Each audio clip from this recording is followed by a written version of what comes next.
സ്വർഗം താണിറങ്ങി മാതാവിൻ മടിയിലുറങ്ങി വാനിലെ താരകൾ വിസ്മയമോടകം നോക്കി വാനിലെ താരകൾ വിസ്മയമോടകം നോക്കി. അതെ, ഓരോ ക്രിസ്മസിലും നാം പ്രത്യാശയോടെ കാത്തിരിക്കുന്ന പ്രതീകമാണ് നക്ഷത്രം.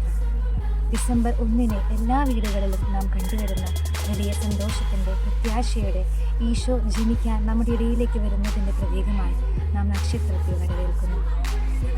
അന്ന് ഈശോയുടെ ജനന സമയത്ത് 3 ജ്ഞാനികൾ നക്ഷത്രത്തെ കണ്ടുകൊണ്ടാണ് ഈശോ ഭൂമിയിൽ അവതരിച്ചു എന്ന് മനസ്സിലാക്കുന്നത്.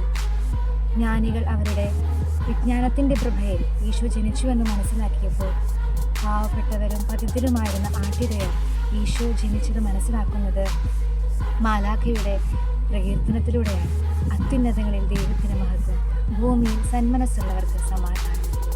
പാവപ്പെട്ടവരെയും പതിതരെയും ഇന്ന് നാം കാണുമ്പോൾ നാം അവരെ അവഗണിക്കുന്നുണ്ടോ എന്ന് നാം ചിന്തിച്ചു നോക്കണം. നമ്മുടെ ഓരോ ജീവിതത്തിലും നമ്മൾ കണ്ടുമുട്ടുന്ന വ്യക്തികളിൽ ഓരോരുത്തരുടെ ഹൃദയങ്ങളിലും ഈശോയെ കണ്ടുമുട്ടുമ്പോഴാണ് ഓരോ ക്രിസ്തുമസും അർത്ഥവത്തായി തീരുന്നത്. നമ്മുടെ ഹൃദയങ്ങളിലുള്ള ഈശോയെ തിരിച്ചറിഞ്ഞ് മറ്റുള്ളവരിലേക്ക് ക്രിസ്തുവിനെ പറഞ്ഞു കൊടുക്കുവാനും അങ്ങനെ ഈ ക്രിസ്തുമസ് നല്ലൊരു അനുഭവമായി നമ്മുടെ ഉള്ളിൽ തീരട്ടെ എന്ന് ആശംസിച്ചുകൊണ്ട് എല്ലാവർക്കും ക്രിസ്തുമസ് ആശംസകൾ.